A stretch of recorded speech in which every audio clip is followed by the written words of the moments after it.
Hello दोस्तों, मैं अमित गुप्ता आप सभी का अपने चैनल टर्नेटिव इट्स में बहुत बहुत स्वागत करता हूं। आज हम लोग वर्ड पावर में डीजे का सेशन 40 पूरा कंप्लीट कर लेंगे इस सेशन में। ये सेशन 40 का पार्ट 2 है। अगर आप लोग पहले का पार्ट नहीं देखे होंगे तो चैनल के प्लेलिस्ट में जाकर उसे चेक कर लीजिएगा। ये सेशन में बहुत अच्छी तरह से करने वाले हैं। ठीक है, चलिए हम लोग ये पहला सेशन का इस सेशन का रूट हम लोग देखते हैं। पहला रूट जो हमारा है विशेष, ठीक है, ये हमारा पहला रूट है विशेष। इसका मतलब होता है चेंज, सब्स्टिट्यूट और इन प्लेस ऑफ। इसका मीनिंग अभी आप लोग को अच्छे से समझाऊंगा। पहला हमारा वर्ड है विकेरियस। ये जो हमारा विकेरियस का वर्ड लिया गया है स्टार्टिंग का VIC, ये हमारा विशेष से ही लिया गया है।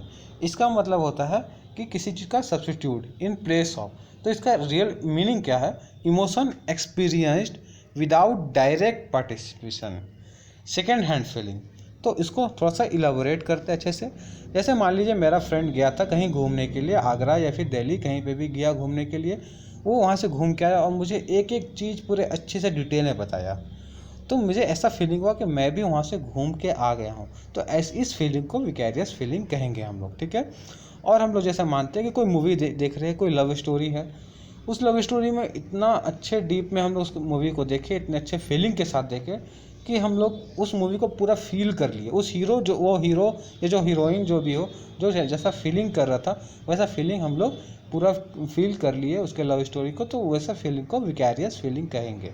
एक्चुअली वो हमारे साथ हुआ नहीं, फिर भी मैंने उसे फील किया, तो उस फीलिंग को विकैरियस फीलिंग कहेंगे। कोई हॉरर मूवी देखते उसमें डर लगता है तो हम लोगों को क्या लगता है कि हमारे पीछे भी कोई भूत तो नहीं है, तो उस फीलिंग को, उस समय जो फीलिंग आता है वैसे फीलिंग को विकैरियस फीलिंग भी कहते हैं, ठीक है। दूसरे के एक्सपीरियंस को खुद फील कर लेने को विकैरियस फीलिंग कहते हैं, ठीक है। अब टाइम से रिलेटेड कुछ हम लोग वर्ड्स देखेंगे, लगभग 3 4 5 वर्ड सेम रहेगा, सबका मीनिंग सेम रहेगा, ठीक है। एक जैसे हम लोग का लाइफ स्पैन क्या होता है ह्यूमन बीइंग का, कि वो 70 80 90 100 साल तक जी लेते हैं, ठीक है। डॉग्स का 12 से 15 साल, ऐसे अलग अलग क्रिएचर्स का अलग अलग लाइफ स्पैन है, ठीक है। RBC का 120 दिन है, ठीक है, मतलब रेड ब्लड सेल का 120 दिन है। ऐसे हर इंसेक्ट, हर सेल का कुछ लाइफ स्पैन होता है। तो ऐसे ही एक मे फ्लाई नाम का एक इंसेक्ट है जो कि कुछ ही दिन जिंदा रहता, कुछ ही क्षण भर के लिए जिंदा रहता, फिर वो मर जाता है। तो उसे ग्रीक में क्या कहा जाता था? इफेमेरा कहा जाता था, ठीक है। इफेमेरा उस क्रिएचर का ग्रीक में नाम था। तो उसी नाम को यूज़ करके एक वर्ड बनाया गया इफेमेरल। इसका मतलब होता है कोई भी चीज़ जो थोड़े समय के लिए जिंदा हो या थोड़े समय के लिए ही रहा हो, उसे इफेमेरल कहेंगे। नाउन हो जाएगा इफेमेरलिटी, ठीक है। जैसे कि अगर हमारा लाइटनिंग होता है तो बस बहुत क्षणिक भर के लिए होता है। जब बिजली गिरता है तो 1 सेकंड में गिरता है और वो गायब हो जाता है, तो उसको हम लोग इफेमेरिटी भी कह सकते हैं, ठीक है। अगला वर्ड हमारा है, वर्ड रूट है वेनिस्को। वेनिस्को का मतलब होता है टू वैनिश। वैनिश का मतलब होता है गायब। इसको एक ट्रिक बता देता हूँ याद करने के लिए। वेनिश पाउडर होता है, वो हम लोग कपड़ों में डालने से क्या होता है, कपड़ों का दाग जो है गायब हो जाते हैं। टू वैनिश का मतलब होता है गायब होना। याद करने का एक बस ट्रिक था, तो आप लोग याद कर लीजिएगा। इससे हमारे जो एक वर्ड बना है इवेनेसेंट, ठीक है। इसका मतलब होता है staying for remarkably short time, ठीक है।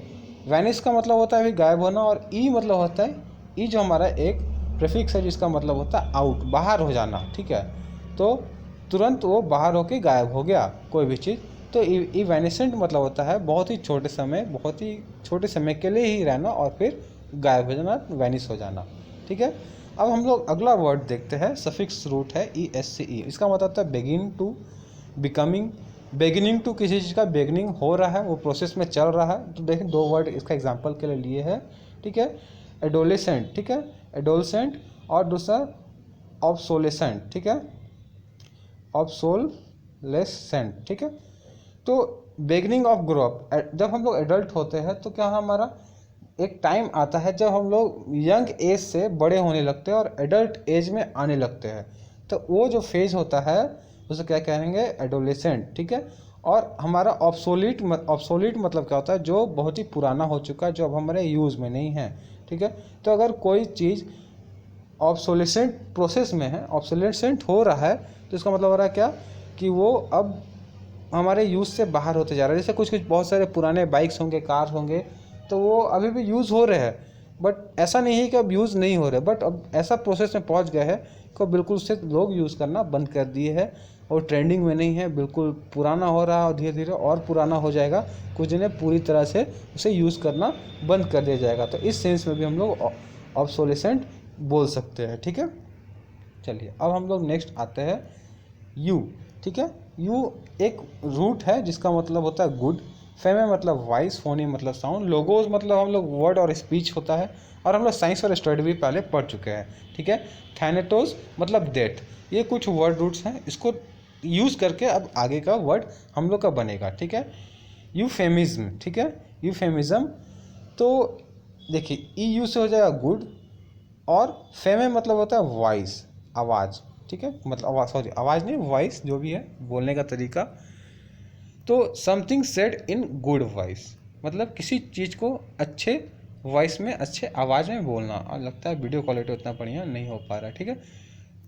तो यूफेमिज्म मतलब क्या होता है, किसी चीज़ को अच्छे तरह से बोलना, ठीक है। जैसे किसी को अगर गाली ही देना है, बस एक मजाक की तरह से एग्जांपल समझाता हूँ, तो अगर हिंदी में बोलेगा कुत्ता तो थोड़ा ज़्यादा बुरा मांगेगा, थोड़ा डॉग बोलेगा तो थोड़ा कम बुरा मानेगा। ये एक एग्जांपल है, बट वैसे नहीं।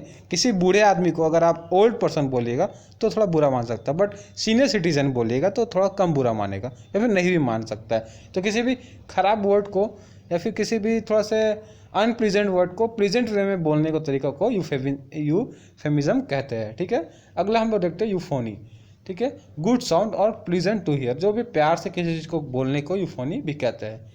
यूलोजी, यूलोजी मतलब होता है गुड स्पीच, यू मतलब गुड और लोगोस से जो बना लॉजी, तो इसका मतलब स्पीच। बट ये एक्चुअली फ्यूनरल में ही बोला जाता है। कोई अब कोई इंसान मर जाता है तो उसका जो फ्यूनरल होता है उसमें कोई उस इंसान के बारे में जो मर चुका है, जो मृतक है, कुछ अच्छे बोलने को यूलोजी भी कहा जाता है, ठीक है।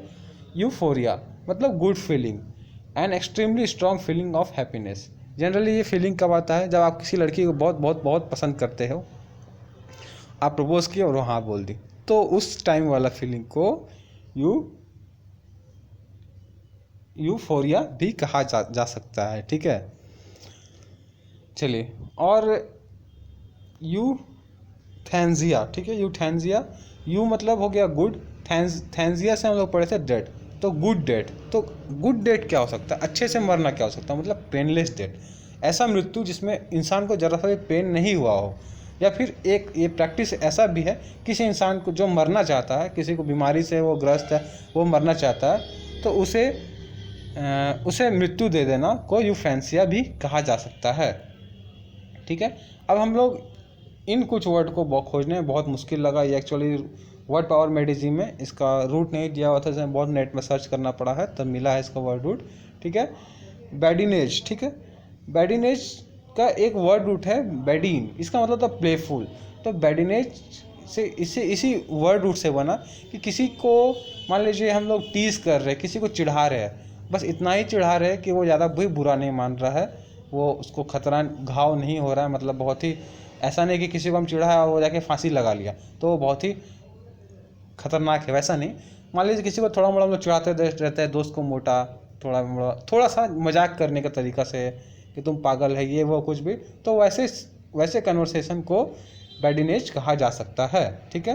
Half teasing, non malicious, intended to amuse rather than wound conversation और remark that are joking and not serious, ठीक है। पर्सीफ्लेज, ठीक है। पर्सीफ्लेज भी सेम ही मीनिंग है, मजाक उड़ाना, ठीक है। लाइट एंड स्लाइटली कंटेम्प्यूटस, मॉकरी और बैंटर, मजाक, जिसमें देखिए ये जो वर्ड रूट से बना है सिफ्लर मतलब होता है किसी को थोड़ा मोड़ा नीचा दिखाना, ठीक है। पर थॉरोली थोड़ा सा नीचा दिखाना, किसी का मजाक उड़ा देना, ठीक है। तो ऐसा तो करना नहीं चाहिए किसी का मजाक उड़ाना, खासकर उसका फिजिकल अपीयरेंस को लेके, ठीक है। तो यहाँ तक वर्ड आप लोगों को समझ में आ गया होगा। अगला वर्ड है क्लीसे। इसको तो खोजने में मेरा हालत ख़राब हो गया, इसका वर्ड रूट कहीं मिल नहीं रहा था, तो फाइनली नेट पे ये मिला। इसका मतलब होता है क्लीसे, मतलब होता है, देखिए एक वर्ड पहले यूज़ किया जाता था टू क्लिक, ठीक है। देखिए टू क्लिक का पास्ट पैसिव पार्टिसिपल क्लीसे है, और ये जो टू क्लिक वर्ड है ये पहले का टाइम में प्रिंटिंग ट्रेड्स में यूज़ किया जाता था। तो उसमें क्या होता था कि जैसे मान लीजिए कुछ स्पेशल, जैसे अभी भी कोई भी प्रिंटिंग प्रेस में जैसे हम लोग जाते हैं अगर शादी का कार्ड छपाने के लिए, तो वहाँ पे क्या लिखा रहता है, मेरे पापा नहीं, मेरे मामा मेरे भैया के शादी में ज़रूर से ज़रूर आना, ऐसे ऐसे कर समथिंग समथिंग बच्चा लोग के लैंग्वेज में लिखा रहता है। तो वो घिसा पिटा चीज़ लिखा रहता है। और अब हर शादी में ही वही जब नया नया था तब तो बहुत इंटरेस्टिंग लगता था कि मेरे मामा मेरे चाचा के शादी में ज़रूर से ज़रूर आना, ऐसे करके थोड़ा तुतला के मेरे शादी में ज़रूर से ज़रूर आना ऐसा करके दिया जाता था। तो जब नया नया था तो बहुत इंटरेस्टिंग था, बट अब हर शादी के कार्ड में वैसा ही मिलता है, तो ये बिल्कुल बोरिंग हो गया है। और पहले क्या होता था कि बहुत सारे ऐसे स्टेटमेंट हुआ करते थे जिसको बार बार टाइपिंग करना थोड़ा पॉसिबल नहीं हुआ टाइपिंग करना पॉसिबल नहीं था। तो प्रिंटिंग प्रेस लोग उसको क्या क्लिक करते थे और पहले से सेव करके रखते थे और उसे प्रिंट कर दिया करते थे, बहुत से स्टेटमेंट, बहुत से फ्रेजेस, तो उसी से वर्ड बना क्लीशे। तो कोई ऐसा फ्रेज और आइडिया जो बहुत पहले से बहुत बार यूज़ हो चुका है और अब यूज़ नहीं है और उसका अब मीनिंग भी नहीं रहा, कोई रियल मीनिंग भी नहीं रहा, ठीक है। तो वैसे वैसे फ्रेजेस या फिर आइडिया को क्लीशे भी कहा जाता है। जैसे मान लीजिए कोई भाषण देने वाला आया है, कोई स्पीच दे रहा है, वो पुराना खिसा पीटा बात बोल रहा है, कोई ध्यान नहीं दे रहा है, तो वो एक तरह से क्लीशे स्पीच होगा, ठीक है। अब हम लोग देखते हैं ब्रोमाइड। ब्रोमाइड देखिए एक हमारा केमिस्ट्री में भी इसको हम लोग पढ़ते हैं। ये क्या होता है, एक ऐसा ड्रग है जो कि आदमी को नींद दिलवा सकता है, ठीक है, इसको नींद दिलाने में भी काम आता है। तो इसको ये जो वर्ड अगर हम लोग इंग्लिश में एज अ वर्ड यूज़ करेंगे किसी केमिस्ट्री का सेंस में हटा के, तो इसका मतलब होता है डल, बोरिंग, सेडेक्टिव। ऐसे कैसे होता है, ठीक है। देखिए ये जो ब्रोमाइड है, जो ये जो एलिमेंट है, ये बहुत सारे कुछ ड्रग्स में यूज़ किया जाता है जिससे आदमी को नींद आता है। तो अगर ब्रोमाइडिक अगर किसी को हम लोग कहेंगे तो बहुत ही फॉर्मल और बोरिंग एक्सप्रेशन देगा कि आदमी को उसको नींद आ जाए। कोई अगर स्पीच चल रहा है, आदमी लोग सो रहे हैं, कोई टीचर पढ़ा रहे हैं, सब स्टूडेंट सो रहे हैं, तो वैसे वैसे कंडीशन को ब्रोमिडिक कंडीशन कहा जा सकता है, ठीक है। आप लोगों को समझ में आया होगा। अब हम लोग नेक्स्ट देखते हैं प्लैटिट्यूड। ये हमारा जो रूट वर्ड है प्लैट मतलब होता है फ्लैट, यहाँ पर हम लिखना भूल गए। जो प्लैट है वो फ्लैट होता है, ठीक है, उसका वर्ड रूट है। तो प्लैटिट्यूड कोई भी फ्लैट स्टेटमेंट, ऐसा स्टेटमेंट जो बिल्कुल ना ही पॉजिटिव रिस्पॉन्स दे रहा ना ही नेगेटिव, बिल्कुल डल, बिल्कुल नॉट इंटरेस्टिंग, बिल्कुल, ठीक है, वैसा स्टेटमेंट को हम लोग प्लैटिट्यूड कहते हैं। और रिमार्क और स्टेटमेंट दैट हैज़ बीन होगा, बी लिख कर छोड़ गया, मेड वेरी ऑफन बिफोर, पहले बहुत बार यूज़ किया जाता है और अब उसका कोई यूज़ नहीं है, कोई इंटरेस्ट नहीं दिखाते हैं। तो देखिए लगभग सब वर्ड्स का जो है सिनोनिम्स एक तरह से एक दूसरे के, ठीक है। तो वैसे स्टेटमेंट को हम लोग अ फ्लैट स्टेटमेंट प्लैटिट्यूड कहते हैं। अब देखिए एनोडाइन, ठीक है, जो हमारा ए एन प्रीफिक्स है, इसका मतलब नेगेटिव प्रीफिक्स है। और ओडाइन मतलब क्या होता है, ये पेन का वर्ड रूट है। तो एनोडाइन मतलब पेन को नेगेटिव करना, मतलब अब पेन किलिंग ड्रग को भी एनोडाइन कहते हैं हम लोग। तो और अगर हम लोग इंग्लिश वर्ड में इसे यूज़ करेंगे तो कोई ऐसा स्टेटमेंट जो किसी परेशान व्यक्ति को दर्द या परेशानी कम करे, तो वैसे स्टेटमेंट को एनोडाइन स्टेटमेंट कहेंगे, ठीक है। आप लोग को अच्छे से समझ में आया होगा। नोट्स के लिए देखिए इसको आप लोग थोड़ा सा ब्लर तो हुआ है, पर इसको अभी लिखा जा सकता है। हम धीरे धीरे इसको पार कर देते हैं, आप लोग सारे वर्ड्स को देख लीजिएगा, सारे वर्ड्स को नोट कर लीजिएगा आप लोग।